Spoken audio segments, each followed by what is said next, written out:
उत्तराखंड में अगर आज बात करें तो केदारनाथ वैली में एक हेलीकॉप्टर के दुर्घटनाग्रस्त हुआ है जिसमें 7 लोगों का दुखद निधन हुआ है। हमारे साथ बातचीत के लिए मौजूद हैं उत्तराखंड से बीजेपी राज्यसभा सांसद Naresh Bansal ji. Sir, helicopter crash हुआ है, 7 लोगों का दुखद निधन हुआ है, किस तरीके से आप श्रद्धांजलि देते हैं और क्या अब आगे की जाँच वगैरह को लेकर आप लोग दिशा निर्देश दे रहे हैं? देखिए, उत्तराखंड में मौसम की अनिश्चितता रहती है।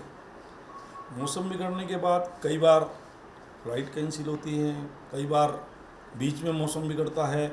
क्या कारण रहे होंगे ये तो खैर जांच में ही सामने आएगा, पर घटना बहुत ही दुखद है और मैं अपनी गहरी संवेदना व्यक्त करता हूँ।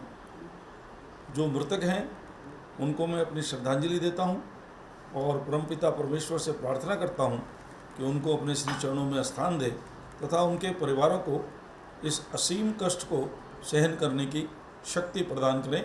बाकी सरकार ने त्वरित कार्रवाई करते हुए जांच के आदेश दिए हैं और राहत कार्य भी प्रारंभ किया है उसका।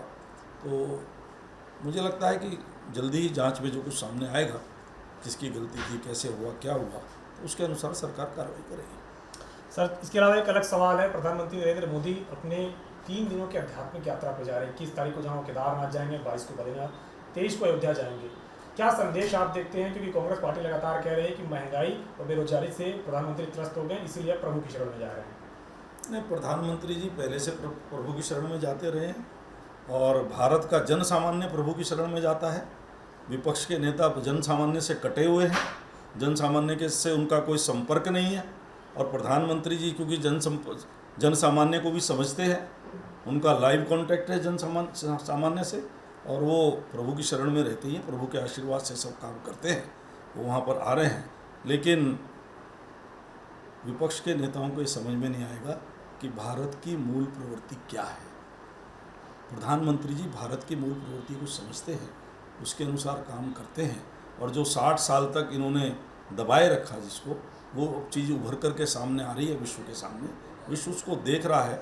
मोदी जी के नेतृत्व में एक भारत, श्रेष्ठ भारत, सांस्कृतिक भारत, सुरक्षित भारत, समृद्ध भारत, ये सब बन रहा है। विपक्ष इससे तिल मिला रहा है। सब 3 दिनों में 3 अलग अलग देव स्थान, किस तरीके से आप लोग देखते हैं, क्या संदेश देखते हैं? संदेश सबको है कि दीपावली पर भगवान राम आए थे, उसमें पूरा विश्व दीपावली मनाता है, तो प्रधानमंत्री जी भी अयोध्या दर्शन करने जा रहे हैं। भगवान राम का भव्य मंदिर वहाँ बन रहा है और देवभूमि है उत्तराखंड, तो वहाँ वो आते रहे। बाबा केदार का आशीर्वाद उनको मिलता है, भगवान बद्रीनाथ जी के दर्शन करेंगे, उनका आशीर्वाद मिलता है और वो जो आशीर्वाद लेते हैं वो सबके कल्याण के लिए लेते हैं। उनका पूरा जीवन समाज के लिए समर्पित है, उसके लिए लेते हैं। वो विपक्ष के नेताओं की तरह इसके लिए नहीं लेते कि मैं ये बन जाऊँ, मैं ये बन जाऊँ, वो देश के लिए लेते हैं। सर, एक आखिरी सवाल है, अयोध्या के राम मंदिर का शिलान्यास जब प्रधानमंत्री नरेंद्र मोदी ने किया था, उसके बाद पहली मर्तबा अयोध्या जा रहे हैं। राम मंदिर के कामकाज को भी देखेंगे, रामलला के दर्शन को भी देखेंगे। खासतौर से 2014 के पहले अगर बात करें तो तमाम सारे जो बड़े नेता थे वो अयोध्या जाने से कहीं ना कहीं कतराते थे, क्योंकि विवादित फैसला था, उस समय फैसला आया नहीं था। अब किस तरीके से पूरे इस संदेश को देखते हैं, और चूंकि अब अयोध्या का समावेशी विकास भी हो रहा है?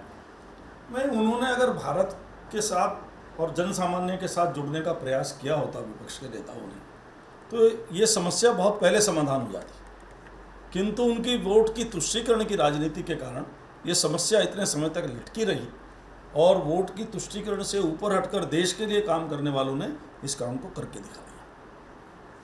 शुक्रिया हमसे बातचीत करने के लिए। उत्तराखंड के बीजेपी से राज्यसभा सांसद नरेश बंसल, जिनका कहना है कि प्रधानमंत्री नरेंद्र मोदी लगातार पूरे देश के लिए आशीर्वाद देते हैं, तो यही कारण है कि वो 3 दिनों तक प्रभु के अलग अलग स्थानों पर जाएंगे और समस्त देशवासियों के कल्याण के लिए वहाँ पर आराधना करेंगे।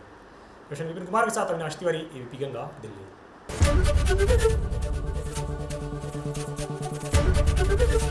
एबीपी गंगा, खबर आपकी, जुबान आपकी।